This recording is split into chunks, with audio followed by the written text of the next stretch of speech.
Good afternoon, everyone, and thank you all for being here and joining us today. I am joined today by a slew of partners. I know that we're going to thank our council president. We have the chair of the Public Safety Committee for the City Council, Councilman Mark Conway. We have Deputy State's Attorney Thomas Donnelly, our Executive Director for Monse Shante Jackson, Police Commissioner Michael Harrison, Angela Guarino, Executive Director of the Department of Public Safety and Correctional Services, Office of Data Development. I got that out in one swoop. And also we have a fine representation from Congressman Mfume, Senator Cardin, and Van Hollen's office with us today, and members of the Criminal Justice Coordinating Council and the Public Safety Accountability Dashboard Work Group.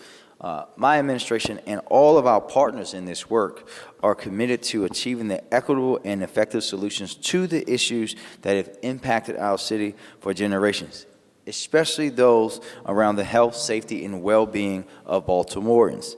This means emphasizing our core values of transparency, integrity, and accountability in every way possible. These principles are central pillars to Baltimore's comprehensive violence reduction plan, because we firmly believe that when it comes to public safety, not only can progress be measured, it must also has to be and should be measured. Today, I am proud to announce the launch of Baltimore's first of its kind Public Safety Accountability Dashboard. This dashboard, and to do that with my partners here, makes it all the more special. This dashboard provides a real-time look at the numbers that inform our data-driven efforts in ways that directly address Baltimore's latest public safety trends. It will allow the public to see what is and what is not working when it comes to public safety, and push local and state government partners to live up to the commitments we have made to our constituency.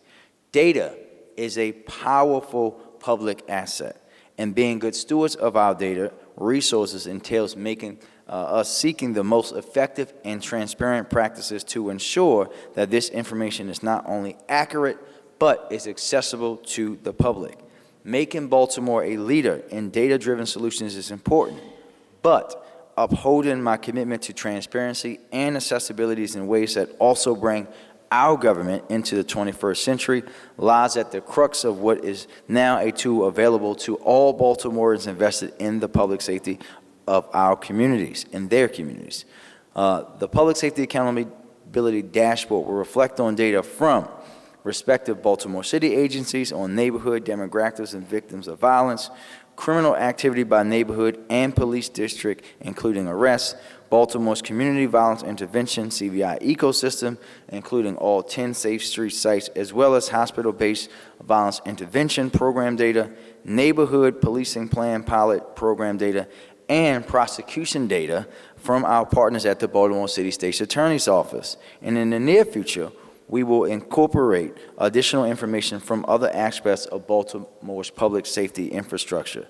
In line with my expectation and our shared understanding that every single agency that interfaces with Baltimoreans has a role to play in building a safer city, this dashboard is a comprehensive hub of information that provides us that real-time snapshot of our public safety landscape. The curation of this dashboard has been a strategic undertaking led by the Mayor's Office of Neighborhood Safety and Engagement, and I want to thank Monse's data team, our Criminal Justice Coordinating Council partners, the CJCC Dashboard Work Group specifically, and everyone who participated in our 4 public feedback sessions for making value contributions to this work. I firmly believe that we can make Baltimore a better, brighter, safer city when we all, elected officials, city agencies, community-based organizations, and most of all, our residents work together and share our knowledge and expertise to advance our common goals.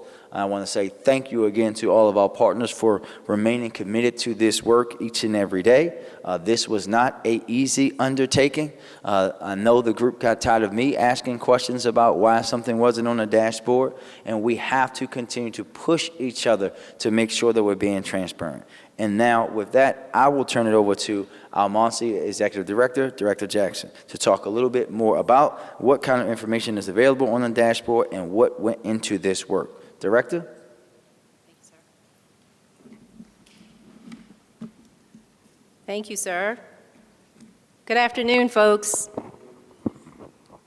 I am so excited to be here with you all today because from the inception of the Mayor's Office of Neighborhood Safety and Engagement back in 2021, Mayor Scott charged this agency with the implementation of the Comprehensive Violence Prevention Plan, a plan that we know was deeply informed by Baltimoreans and tailored to make sure that each of us has a say in public safety outcomes in our own communities. The Public Safety Accountability Dashboard was an express commitment of this plan, and its delivery represents MONSE's dedication to transparency, to accessibility, to inclusivity, to those of us who live and work and play in the city that we all love. The dashboard reflects the genuine partnership and collaboration that's working in real time to cultivate a safer and healthier village. For the first time in a long time, city, state, and federal partners, along with our community partners, are unified under a shared mission to enact sustainable change in our city, to hold each other accountable, and to grow in this work together. The folks here today have been key contributors to the data displayed in this dashboard, and we thank them. Thank you. Thank you for your contribution to this work, for helping us build out this innovative tool. As the mayor said, the current iteration of the dashboard that we're sharing with you all today reflects data from respective Baltimore City and state agencies on neighborhood and demographics of victims of violence, public safety-related activity by neighborhood and by police district, including arrests, Baltimore's CVI ecosystem, including all 10 of our Safe Street sites and our hospital-based violence intervention program sites, neighborhood policing plan pilot program locations, and prosecution data from the state's attorney's office. Because our work is ever evolving, this public safety accountability dashboard will be ever evolving. Never before has Baltimore demonstrated this level of accessibility and transparency to public safety, and this is just the initial version of the tool. We're going to be updating the dashboard at least every 6 months with new features, new data points, and new tools. Future iterations are going to include information around warrants from BPD and the Office of the Sheriff, around gun seizures, around intimate partner violence data, and will also allow residents to take a look at specific to city council and state legislative district information so that they can track data that directly impacts the communities in which they live. We know that the most effective policies and tools are co-informed by those responsible for their creation and execution and by Baltimoreans through their lived experiences, which is why it was so important to us to hear from our community members before we release this to you all publicly. The biggest takeaway today is that this is Baltimore's dashboard. This is Baltimore's dashboard. For the first time ever, folks who live and work and play here will have a clear view into what's happening in our city, and they can follow along with our work to affect change for a better Baltimore and to partner with us as we carry out the Comprehensive Violence Prevention Plan. Our team received over 70 specific recommendations from 4 separate public feedback sessions. And we've already begun to incorporate many of these suggestions, including the visualization of information using geospatial tooling and allowing residents to search prison sentencing data by specific case numbers. As I said before, MONSE is implementing a public safety strategy that is specifically tailored to you, Baltimore. One where we're cultivating a city where folks can live safe, alive, and free. And to that end, we're looking forward to you all continuing to hold us accountable as stewards of our city. Members of the public can access Baltimore's first ever public safety accountability dashboard in 2 places, on Open Baltimore and on MONSE's website at monse.baltimorecity.gov. In a moment, you'll get to hear from MONSE's team member, Joseph Mulhausen, who is one of the brilliant minds that I have the pleasure of working with every single day. Joseph built this dashboard along with his team and along with our partners at other agencies from a concept to an innovative tool that he'll walk you all the way through so that you can take a look at the features yourself. We've also created a tutorial video on our website to help guide you through using the dashboard.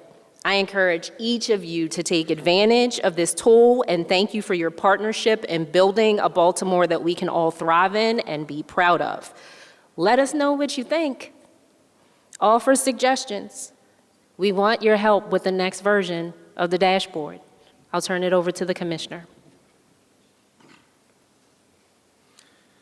Good afternoon, and thank you, Director Jackson, and thank you, Mayor Scott, for your leadership and collaboration. The Baltimore Police Department is proud to be a partner in providing this much-needed dashboard that helps inform the public of the day-to-day operations of Baltimore's public safety agencies. This dashboard is a valuable tool in our modern policing toolkit, and by participating in the creation of this resource for our residents, we are illustrating that the success of the crime fight calls for partnership between government, law enforcement, and the public.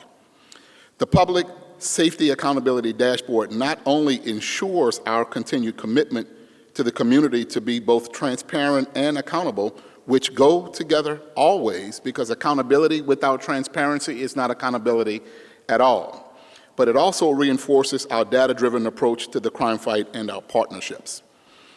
We know that public safety is a shared responsibility, and this new dashboard represents collaboration and progress in changing the false narrative that the single solution of more policing, backed up by more prosecutions, thus needing more prisons, will create a safer Baltimore. The use of this visualization of the data reaffirms our partnership with the communities we serve in making our city safer through data-driven strategies. And this exemplifies BPD's commitment to transparency and accessibility in creating a well-informed public. The ability to combine our data with our partners in public safety represents something new for not only Baltimore, but among other law enforcement agencies across the country. We can all come together by using available data and innovative technology to collaborate on public safety for our residents and for the quality of life for all. Thank you, and at this time I'll turn it over to Joseph to walk you through the dashboard.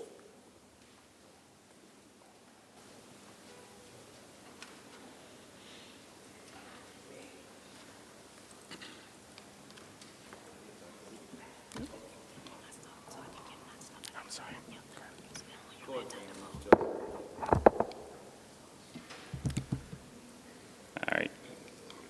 Just give us 1 second. No, the code is fine. It's not projecting. Okay, it's coming back. All right.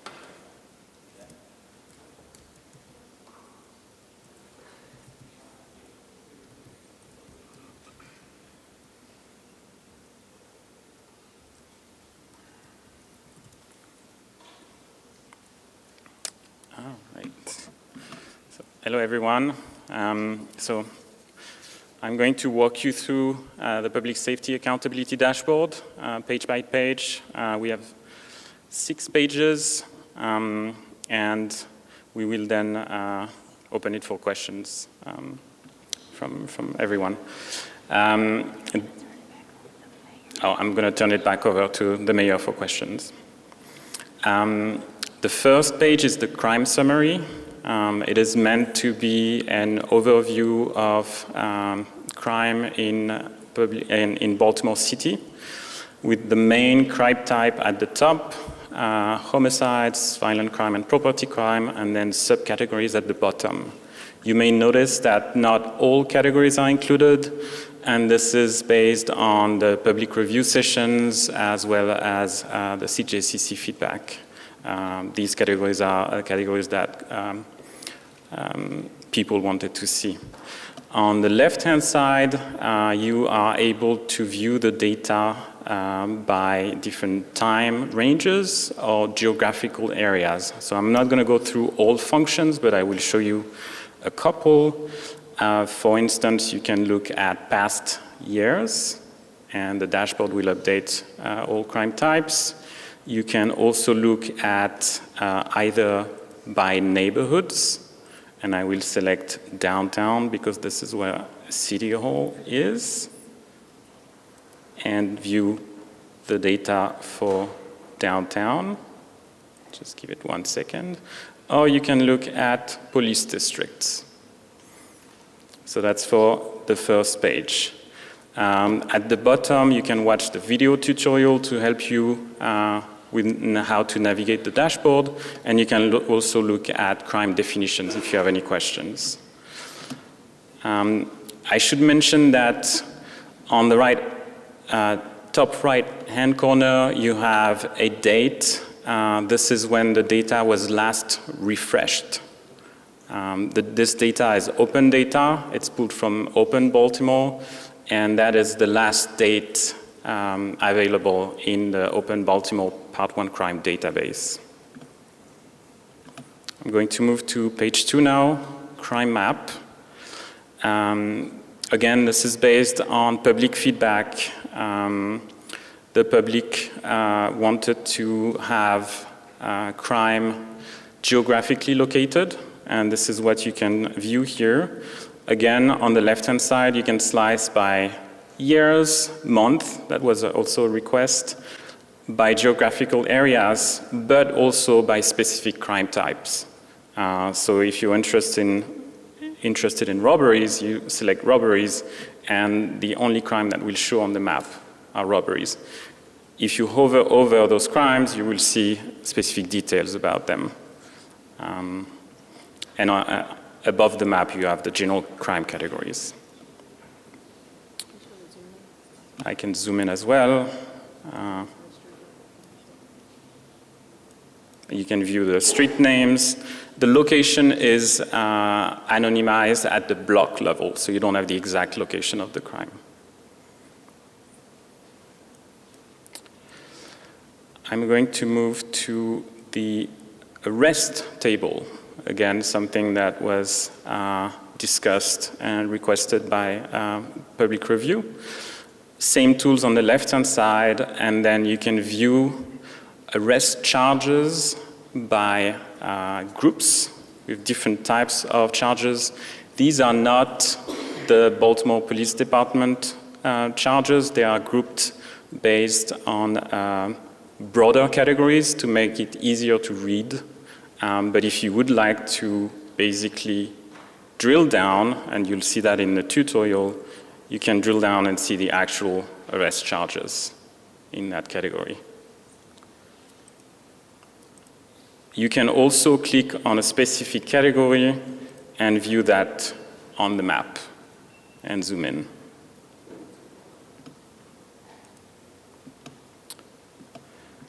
And I should mention that these arrest data are also from Open Baltimore and are based on the Baltimore Police Department arrest data. I'm going to move to convictions and dispositions. And I should preface with saying that this page is a combination of the Baltimore Police Department Part 1 crime data, the Baltimore Police Department arrest data, and the State's Attorney's closed indictments data.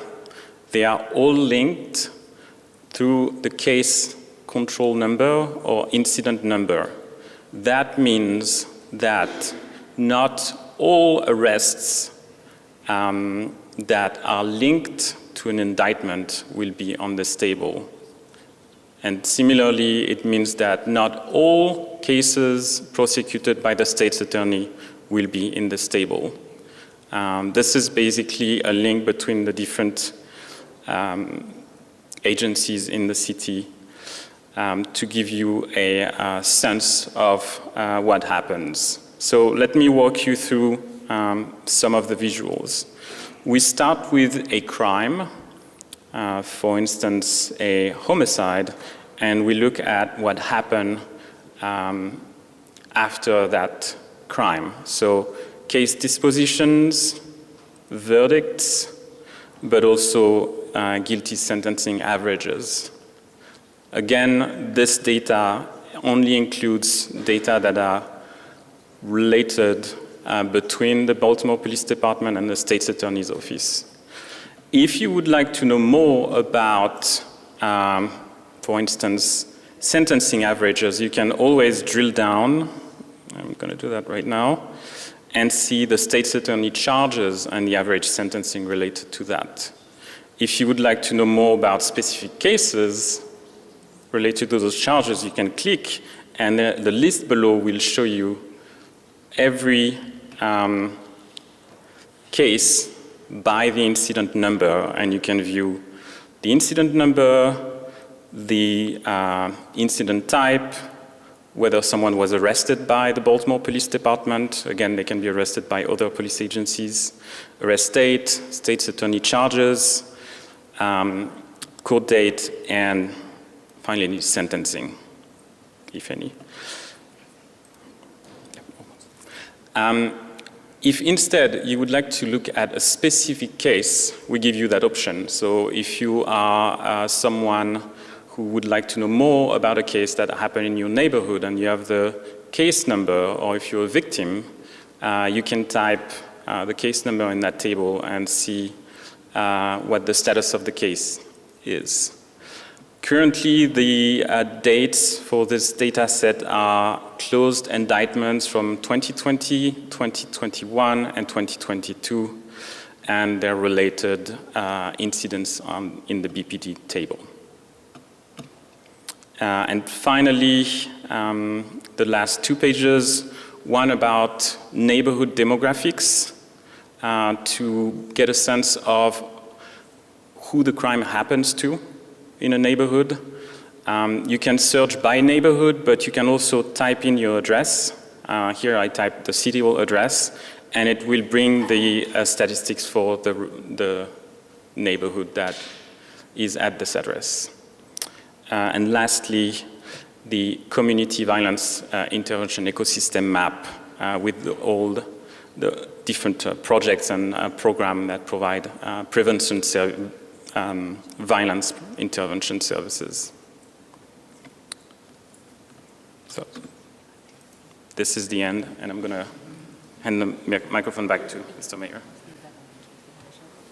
Thank you. And I just want to point out, just did a great job. I want to recognize Councilman Zeke Cohen, who's joined us in the back there. And I didn't see him hiding over in the corner, but our new leader of the GBC, Mark Anthony Thomas, is with us as well. And you can also search by age on the dashboard as well.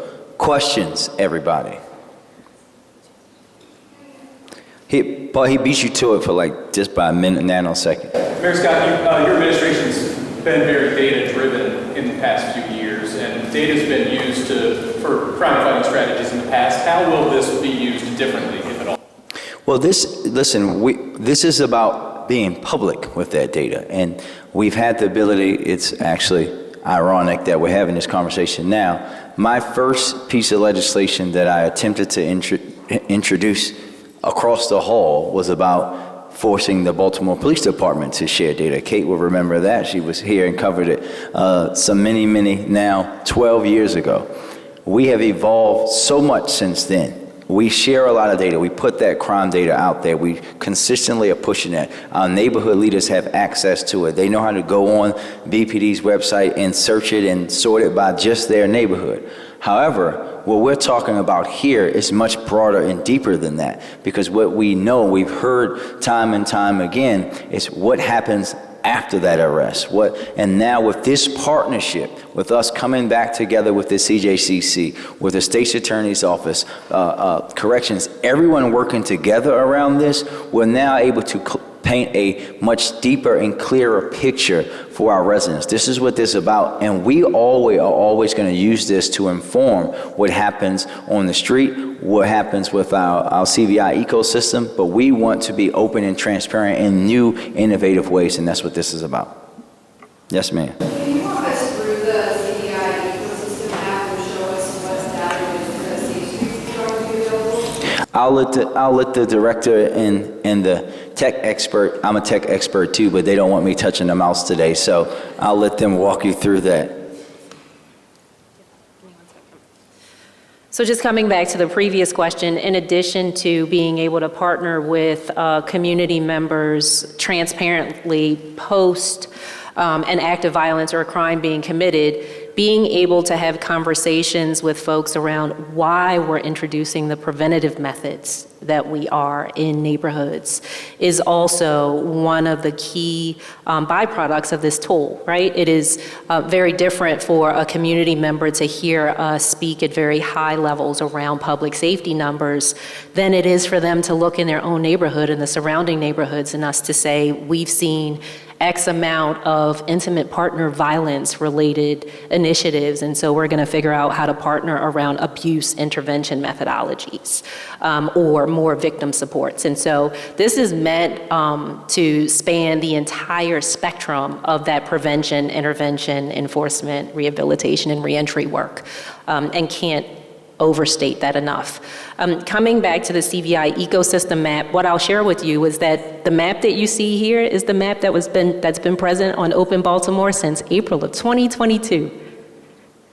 So we aren't introducing anything new here. This is something that we shared almost a year ago now, and we're centrally locating it in this dashboard so that everything that we're producing is in one place for community members to have.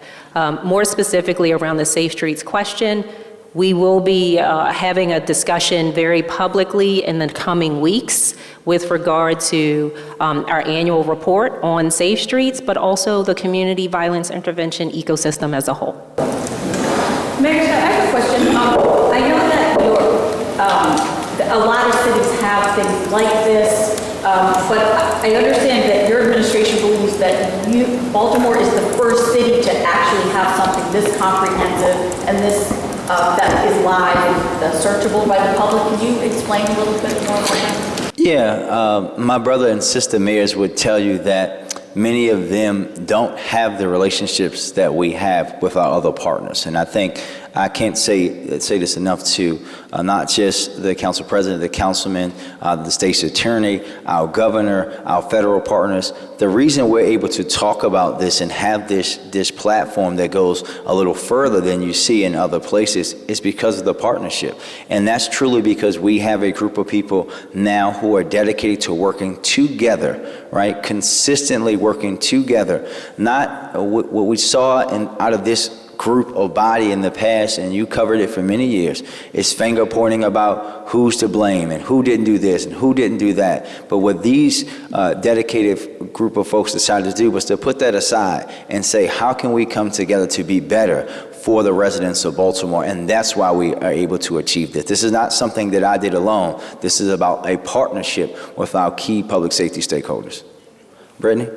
Yes, so I know right now the dashboard as it stands, the public will be able to view the data and then put in case numbers if they want to know something.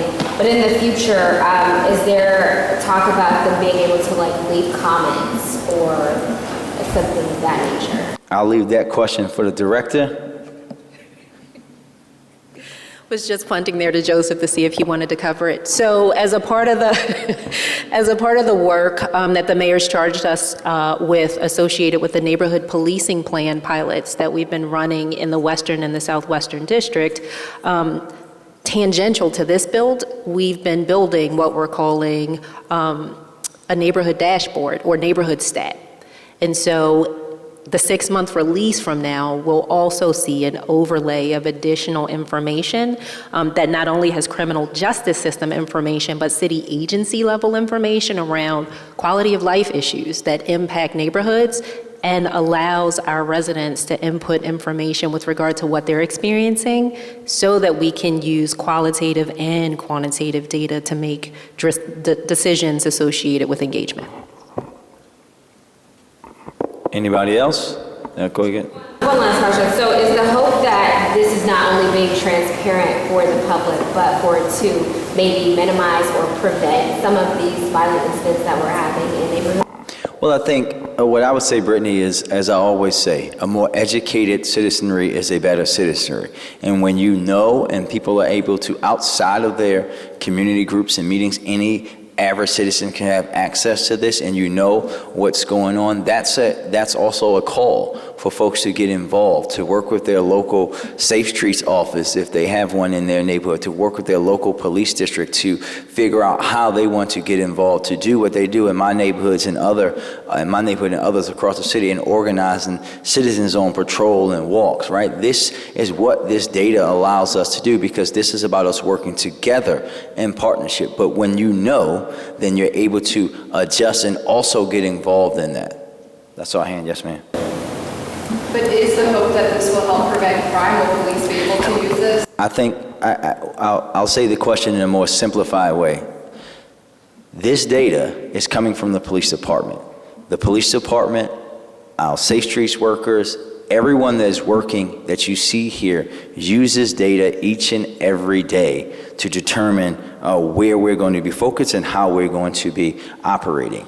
What we're talking about today is how we're sharing that data with the public, especially for those who cry for transparency and say that city government needs to share, and we hear about us not sharing data. This is data that we're sharing.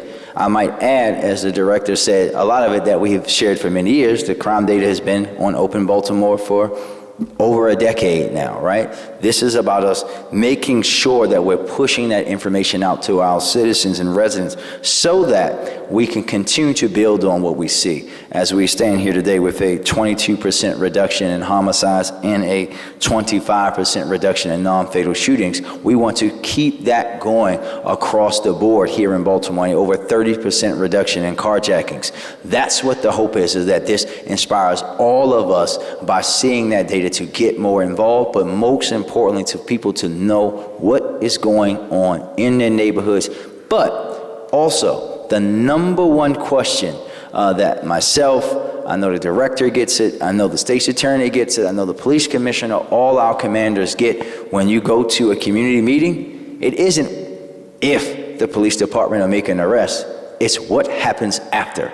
And now they can see what happens after. So we can talk about how we are operating as a system and not just allowing folks to paint the responsibility to public safety to just the Baltimore City Police Department. Kate, last one? Oh, and then in the back, I got you. Last one in the back. You're fine. I just wanted to give you a chance to answer this because it's being billed as real time, but it's actually as real as the data processing allows. Can you explain why it shows that it's a couple weeks behind? Yeah, because there's a process that data has to go through, and we'll make sure that we get that data out as fast as humanly possible. I've already had a conversation with them, my team, about trying to get it out in a faster way, but we have these two great data guys back here who are always working to push that information out. As far as the site itself, did you take into account that some people may not have access to broadband to access the kind of site in underserved neighborhoods where people may not be able to use this and to access this data? Did you take that into account and actually put that together? And if not, are you going to have some outreach efforts to those folks who cannot get to this data and find out what's happening? Yeah, I think that this is something that we do, right, consistently. So if you attend neighborhood meetings in Baltimore City, many of them are older adults. Some of them who don't have access to the internet, right? And they're able to work with their local district command, et cetera, to get the data specific to their neighborhood. But the great thing about this and the great thing about how we're evolving is that this also works on a smartphone. You don't need a computer per se to have access to the data. So folks have always been able to get the information about the data in their neighborhood from local city government, but this takes that a step further and allows us to have that at the palm of your hand as well. Thank you, everybody.